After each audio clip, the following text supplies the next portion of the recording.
No case if you exit voluntarily, Shah tells Bangladesh illegals. No case, कोई case नहीं किया जाएगा, इफ़ यदि, यू आप एग्जिट। देखो एग्जिट का मतलब होता है बाहर चले जाने का रास्ता, जैसे आपने देखा होगा एग्जिट गेट होता है ना, तो वही। अगर आप बाहर चले जाते हो वॉलेंटरीली, वॉलेंटरीली का मतलब होता है अपनी इच्छा से, यानी कि अगर आप अपनी इच्छा से भारत को छोड़ के बाहर चले जाते हो तो कोई भी केस आपके ऊपर नहीं दर्ज किया जाएगा। शाह टेल्स, ये बात शाह कहते हैं बांग्लादेश इलीगल्स। इलीगल का मतलब होता है गैर कानूनी, और इलीगल्स का मतलब है बांग्लादेश के जो नागरिक इंडिया में गैर कानूनी रूप से रह रहे हैं उनको इलीगल्स कहा है। तो कहने का मतलब यह है कि शाह यानी कि अमित शाह जो कि होम मिनिस्टर है इंडिया के, तो अमित शाह ने कहा कि जो गैर कानूनी रूप से बांग्लादेशी भारत के अंदर रह रहे हैं, अगर वो अपनी इच्छा से भारत छोड़कर चले जाते हैं तो उनके ऊपर कोई कानूनी कार्यवाही नहीं की जाएगी, कोई केस दर्ज नहीं किया जाएगा। बहुत इम्पोर्टेंट न्यूज़ होने वाली है, जैसे कि इसमें आपको पता लगेगा कि चिकन स्नेक क्या होता है। भाई चिकन स्नेक क्यों, तो मुर्गे की गर्दन को चिकन नेक कहते हैं, लेकिन ज्योग्राफिकली इसका क्या अर्थ है वो आपको इस न्यूज़ के अंदर पता लगेगा। इंग्लिश के भी बहुत सारे न्यू वर्ड्स आपको सीखने के लिए मिलेंगे, और बांग्लादेशी नागरिक जो इंडिया में गैरकानूनी तरीके से रह रहे हैं उनके विषय में तो जानकारी मिलेगी ही। ये एक फ़ोटो यहाँ पे दी हुई है, अमित शाह जो है वो लोगों से मिलते हुए यहाँ पे दिखाए गए हैं, और क्या इधर लिखा है उसको पढ़ते हैं। इधर लिखा है रीटरेट्स। देखो रीटरेट का मतलब होता है दोहराना। जब आप किसी बात को एक बार आपने कह दिया, जब फिर से आप उस बात को कहते हो तो वो क्या हो जाता है, रीटरेशन हो जाता है, यानी कि बात को दोहराना। तो अमित शाह दोहराते हैं यानी कि फिर से कहते हैं गवर्नमेंट्स कमिटमेंट। ये अपोस्ट्रोफी एस है और इसका मतलब का की के होता है, सरकार का कमिटमेंट। कमिटमेंट का मतलब होता है वादा या वचन। तो अमित शाह जो है सरकार के वादे को दोहराते हैं टू डिटेक्ट, और किस चीज़ का वादा, डिटेक्ट करने का। डिटेक्ट का मतलब होता है खोज निकालना, पता चला लेना, एंड डिपोर्ट, और डिपोर्ट का मतलब होता है निर्वासित करना। अगर सिंपल लैंग्वेज में कहें, आम बोलचाल की भाषा में कहें तो देश के बाहर निकाल फेंकना।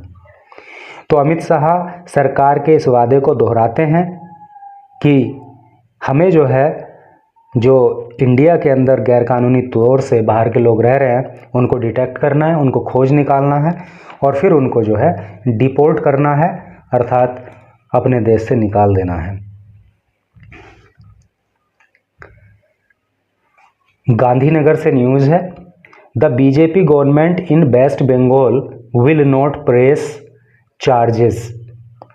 द बीजेपी गवर्नमेंट, जो बीजेपी सरकार है, इन वेस्ट बंगाल, पश्चिम बंगाल में। अब आपको पता होगा कि पश्चिम बंगाल के अंदर ममता बनर्जी की सरकार हट चुकी है और वहाँ पे बीजेपी की सरकार बन चुकी है, शुभेंदु अधिकारी वहाँ के मुख्यमंत्री हैं।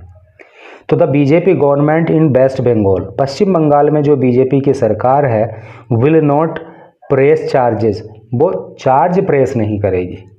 चार्ज का मतलब होता है आरोप, प्रेस चार्ज का मतलब आरोप तय करना, यानी कि केस दर्ज करना। तो पश्चिम बंगाल के अंदर बीजेपी की सरकार आरोप तय नहीं करेगी, केस दर्ज नहीं करेगी अगेंस्ट बांग्लादेशी नेशनल्स, उन बांग्लादेशी नागरिकों के लिविंग इलीगली, जो गैर कानूनी रूप से रह रहे हैं इन स्टेट, राज्य में, अर्थात पश्चिम बंगाल में। इफ़ यदि दे वे चूज, चुनते हैं, टू रिटर्न, वापस लौटना, वॉलेंटरीली, अपनी इच्छा से। समझ रहे हो? Union home minister Amit Shah said, और ये बात केंद्रीय गृह मंत्री अमित शाह ने कही ऑन थर्सडे को। यहाँ तक का सेंस ये हो गया कि केंद्रीय गृह मंत्री अमित शाह ने थर्सडे को ये कहा कि पश्चिम बंगाल के अंदर जो बीजेपी की सरकार है, तो उस राज्य में अगर बांग्लादेश के जो नागरिक हैं जो गैरकानूनी तरीके से पश्चिम बंगाल में रह रहे हैं, अगर वो जानबूझकर अपनी मर्जी से प्रदेश को छोड़कर चले जाएंगे तो पश्चिम बंगाल की सरकार उनके ऊपर कार्रवाई नहीं करेगी, उन पर कोई भी केस दर्ज नहीं किया जाएगा। While reiterating centre's commitment, while reiterate वही दोहराना, और ये बात उन्होंने दोहराते हुए कही सेंटर्स कमिटमेंट, केंद्र सरकार का वादा, सेंटर का मतलब केंद्र, तो सेंटर्स का मतलब केंद्र सरकार हो गया यहाँ पे, केंद्र सरकार के वादे को उन्होंने दोहराया। टू डिटेक्ट, पता लगाने का, डिटेन, गिरफ्तार करने का, डिपोर्ट और देश निकाला देने का, इलीगल का मतलब गैर कानूनी, और इमिग्रेंट का मतलब होता है अप्रवासी। और अप्रवासी का बहुत सिंपल लैंग्वेज में कहें तो वो लोग जो हमारे देश के नागरिक नहीं हैं, दूसरे किसी देश के नागरिक हैं और भारत में रह रहे हैं, तो वो यहाँ के लिए अप्रवासी हैं। हम इंडियन हैं, अगर हम किसी दूसरे कंट्री में जाके रहने लगे, वहाँ के नागरिक नहीं हों, तो हम क्या कहलाएंगे? अप्रवासी कहलाएंगे। और अगर गैरकानूनी तरीके से घुस गए हों तो इलीगल इमिग्रेंट्स हो जाएंगे। ठीक है, तो फ्रॉम द कंट्री। तो कहने का मतलब यह है, अमित शाह ने ये बात तब कही जब उन्होंने अपने वादे को दोहराया। वादा किस बात का? जो गैरकानूनी तरीके से अप्रवासी हमारे देश में रह रहे हैं, तो उनको उनका पता लगाना है, उनको हिरासत में लेना है और उनको उनके देश वापस भेज देना है। Today newspapers are saying, today आज न्यूज़पेपर्स अखबार आर हैं सेइंग कह रहे, आज अखबार कह रहे हैं दैट इलीगल इमिग्रेंट्स की जो गैर कानूनी अप्रवासी हैं आर वॉलंटरीली रिटर्निंग, वो अपनी इच्छा से ही वापस लौट रहे हैं। अर्थात लोगों ने अपनी इच्छा से इंडिया छोड़ के उनके देश जाना शुरू कर दिया है, यानी कि बांग्लादेश जाना शुरू कर दिया है। Bengal government has made detention centres, जो बंगाल की सरकार है हैज़ मेड, उसने बनाया है डिटेंशन सेंटर। डिटेंशन सेंटर का मतलब समझ गए ना आप? जैसे मान लीजिए ये गैरकानूनी रूप से जो बांग्लादेश के नागरिक इंडिया में रह रहे हैं, तो इनको पकड़कर रखने के लिए जो सेंटर बनाए गए हैं उनको क्या कहा जाता है? Detention centre. तो वेस्ट बंगाल की सरकार ने डिटेंशन सेंटर बनाए हैं, बट लेकिन वी ऑल विश, लेकिन हम सब ये कामना करते हैं दैट दोज, के वो लोग हु एंटर्ड इलीगली, के जिन्होंने एंटर किया था, प्रवेश कर लिया था इलीगली, गैर कानूनी तरीके से इंडिया के अंदर, मस्ट गो बैक, उन्हें वापस चले जाना चाहिए वॉलंटरीली, अपनी इच्छा से। ठीक है, गैर कानूनी तरीके से यहाँ पे आए थे तो अपनी इच्छा से इंडिया छोड़ के चले जाओ। इफ़ दे डू, अगर वो ऐसा करते हैं तो क्या करेंगे? होगा फिर द स्टेट गवर्नमेंट, जो राज्य सरकार है, विल नॉट फाइल, दर्ज नहीं करेगी, एनी केसेस, कोई भी केस, कोई भी मुकदमा अगेंस्ट दैम, उनके खिलाफ। ठीक है, अपनी मर्जी से चले जाएंगे तो कोई केस सरकार उन पर दर्ज ना करेगी। इन स्टीड, और साथ ही और क्या करेगी? इट विल असिस्ट, ये असिस्ट करेगी, ये मदद करेगी दैम, उनकी, इन रिटर्निंग, वापस लौटने में। ठीक है, जो वापस जाना चाहते हैं तो उनको वापस लौटने में मदद की जाएगी।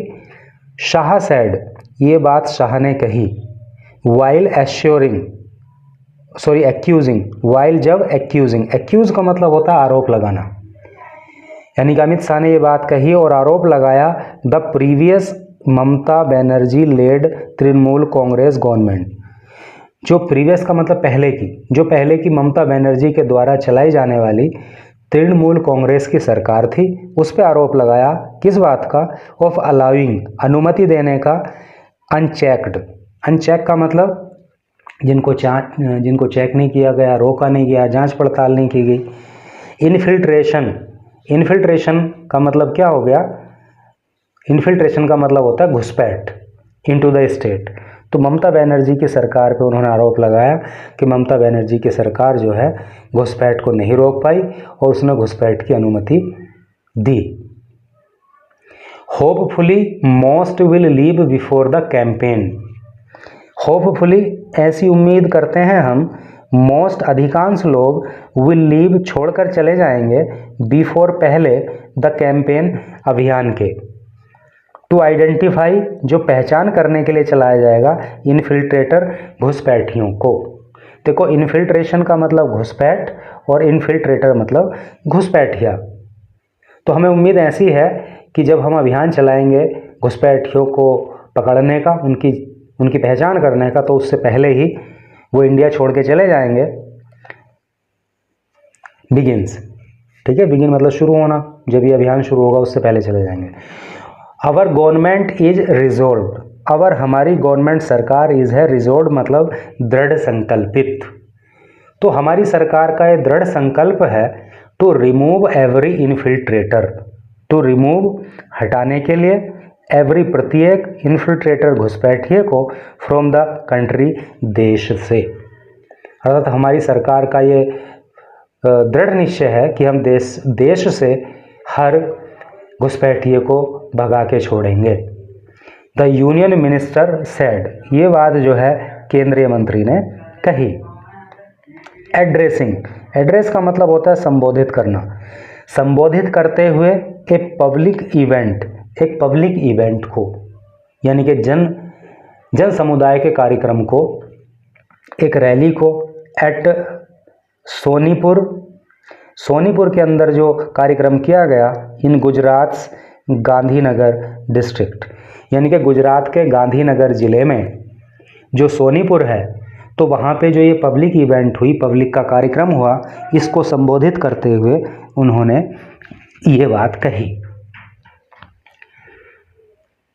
शाह सेड, शाह ने कहा, दैट बीजेपी के जो बीजेपी है, हैड प्रोमिस्ड, उसने वादा किया था, दौरान it's assembly election campaign. Assembly election campaign का मतलब होता है विधानसभा चुनाव के समय जो चुनाव अभियान चलाया गया, तो उस समय बीजेपी ने वादा किया था, क्या वादा किया था? वेस्ट बंगाल के अंदर that the India Bangladesh border की, जो इंडिया बांग्लादेश का जो बॉर्डर है, वुड बी फेंस्ड, उसको फेंस किया जाएगा। फेंस का मतलब क्या होता है? बाड़ा करना, तारबंदी करना। जैसे दो देशों का बॉर्डर होता है ना, तो उस बॉर्डर पे तारबंदी करना, ताकि कोई गैरकानूनी तौर से ना देश में घुस आए। तो बीजेपी ने वादा किया था कि वो तारबंदी करेगी बॉर्डर पे, इफ़ द पीपल, अगर लोग voted the party to office, अगर पार्टी को वोट देके ऑफिस में पहुंचा देंगे तो, यानी कि अगर बीजेपी की सरकार लोग वोट करके बना देंगे तो हम जो है इंडिया बांग्लादेश का जो बॉर्डर है उस पर तारबंदी कर देंगे। ऐसा वादा बीजेपी ने चुनाव अभियान के दौरान किया था। Congratulating Bengal chief minister Suvendu Adhikari, congratulate करते हुए यानी कि बधाई देते हुए बंगाल के मुख्यमंत्री शुभेंदु अधिकारी को शाह सेड, शाह ने कहा, क्या कहा? द न्यू स्टेट गवर्नमेंट की जो राज्य की नई सरकार है, हैड हैंडेड ओवर, तो उसने हैंड ओवर कर दिया है। हैंड ओवर का मतलब होता है सौंपना, तो उसने सौंप दिया है 600 हेक्टेयर्स ऑफ लैंड, 600 हेक्टेयर भूमि, टू बीएसएफ, बीएसएफ को दे दी है। विद इन 7 डेज, 7 दिनों के अंदर अंदर, ऑफ एज्यूमिंग ऑफिस, पदभार संभालने के, फॉर बॉर्डर फेंसिंग, ताकि बॉर्डर पे फेंसिंग की जा सके, बॉर्डर पे तारबंदी की जा सके। इसलिए जो है सरकार ने बीएसएफ को 600 हेक्टेयर भूमि पदभार संभालने के 7 दिन के अंदर अंदर हैंड ओवर कर दी। ही एडेड, उन्होंने कहा, दैट 121 हेक्टेयर्स के जो 121 हेक्टेयर भूमि है in the strategically vital Siliguri corridor. Strategically का मतलब होता है रणनीतिक तौर पर या कूटनीतिक तौर पर, वाइटल का मतलब होता है महत्वपूर्ण। तो जो सिलीगुड़ी कॉरिडोर है जो कूटनीतिक तौर पर बहुत ही महत्वपूर्ण है, तो वहाँ पे 121 हेक्टेयर भूमि, और सिलीगुड़ी कॉरिडोर को क्या कहते हैं? चिकन्स नेक कहते हैं। ठीक है, अब मैं आपको इसको डिटेल में बताता हूँ कि चिकन नेक्स का मतलब क्या है। देखो, चिकन नेक का मतलब सीधा सीधा वैसे तो निकल रहा है मुर्गे जैसी गर्दन। ठीक है, तो कहने का मतलब यह है कि जो हमारे उत्तर पूर्वी राज्य हैं, जिसमें 8 राज्य हैं, जैसे कि आसाम हो गया, मेघालय हो गया, त्रिपुरा हो गया, और ये अरुणाचल प्रदेश हो गया, तो इस तरह से करके जो 8 राज्य वहाँ पे ये उत्तर पूर्वी राज्य हैं भारत के, तो ये जो चिकन नेक है सिर्फ यही एक ऐसा तंग रास्ता है, जमीनी तंग रास्ता है, जो बाकी इंडिया से इन राज्यों को जोड़ता है। और ये जो रास्ता पड़ता है ना चिकन नेक, तो ये बहुत तंग रास्ता, जैसे मैंने बताया आपको, भूमिगत रास्ता, भूमिगत मतलब जमीन के ऊपर। तो इन राज्यों को ये बाकी भारत से जोड़ता है। और ये जो है जलपाईगुड़ी जो वहाँ पे है वेस्ट बंगाल के अंदर, तो वहाँ के आसपास ये पाया जाता है। ठीक है, तो इसको चिकन नेक कहते हैं। तो आपको जो है ज्योग्राफिकली पता लग गया ना कि पश्चिम बंगाल के अंदर एक संकरा रास्ता है जो भारत के उत्तरी पूर्वी राज्यों को अन्य भारत से जोड़ता है, तो इस संकरे रास्ते को ही चिकन नेक कहते हैं।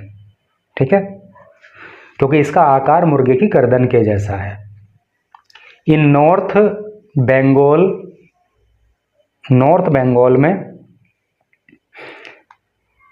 दैट लिंक्स जो जोड़ता है द नॉर्थ ईस्ट, जो नॉर्थ ईस्ट है यानी कि हमारे देश का जो उत्तर पूर्वी हिस्सा है, उसको ये जोड़ता है with the rest of India, बाकी भारत से। इसको चिकन नेक कहते हैं। और वैसे इसको जो है सिलीगुड़ी कॉरिडोर भी कहते हैं। हैड ऑल्सो बीन ट्रांसफर्ड, तो इसको ट्रांसफ़र किया गया किसको? टू द यूनियन गवर्नमेंट, केंद्र सरकार को, है नी। यानी कि इस रास्ते की या इस कॉरिडोर की देखरेख अब जो है केंद्र सरकार के द्वारा की जाएगी। राज्य सरकार ने इसे केंद्र सरकार के अधीन कर दिया। शाह सेड पीएम नरेंद्र मोदी, शाह ने कहा कि जो प्रधानमंत्री नरेंद्र मोदी हैं हैड कॉन्स्टिट्यूटेड, तो उन्होंने कॉन्स्टिट्यूट किया था, उन्होंने निर्माण किया, उन्होंने गठित किया ए हाई पावर्ड कमेटी, उन्होंने एक हाई पावर कमेटी का गठन किया है टू एग्जामिन करने के लिए, निरीक्षण करने के लिए, परीक्षण करने के लिए, जांच करने के लिए रीजन्स, कारणों का, बिहाइंड, पीछे, अननेचुरल डेमोग्राफिक चेंजेस। डेमोग्राफिक का मतलब होता है जनसंख्या संबंधी। कहने का मतलब यह है कि अमित शाह ने कहा कि नरेंद्र मोदी ने जो जनसंख्या संबंधी अप्राकृतिक चेंज आ रहे हैं, तो वो क्यों आ रहे हैं, उसका क्या कारण है, इन कारणों का पता लगाने के लिए मोदी ने एक हाई पावर कमेटी का गठन किया है। एंड सजेस्ट करेक्टिव मेजर्स, और ये जो कमेटी रहेगी ये सजेस्ट करेगी, ये सुझाव देगी करेक्टिव मेजर्स का। करेक्टिव मेजर का मतलब सुधारात्मक कदम, यानी कि जो कारण है, पहले तो ये कमेटी उन कारणों का पता लगाएगी कि अप्राकृतिक तौर से जनसंख्या संबंधी क्यों इतने बदलाव आए हैं, और जो कारण निकलेंगे फिर उनका निवारण भी ये समिति सजेस्ट करेगी।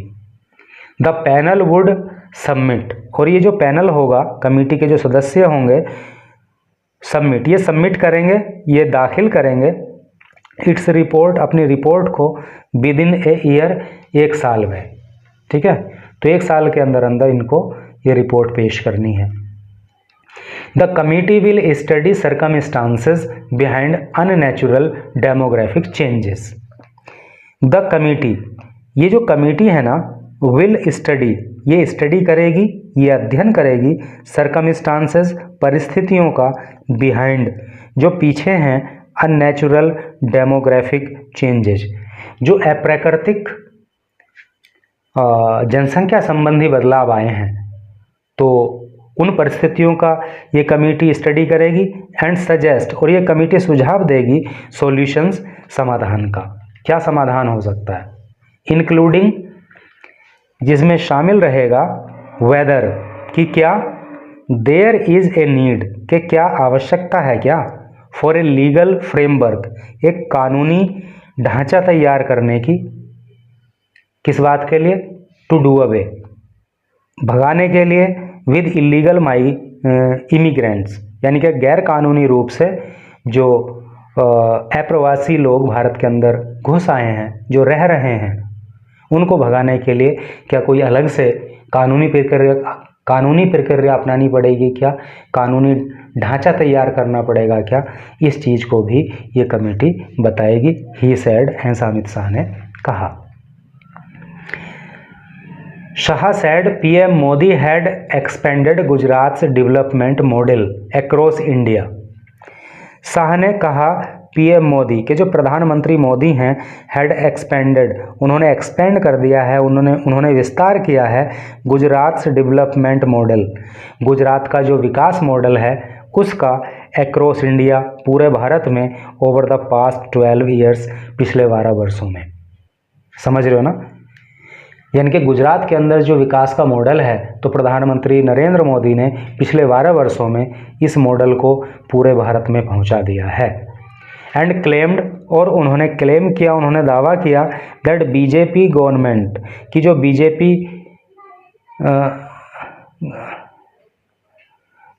बीजेपी गवर्नड है, सॉरी, जो बीजेपी शासित, क्या है,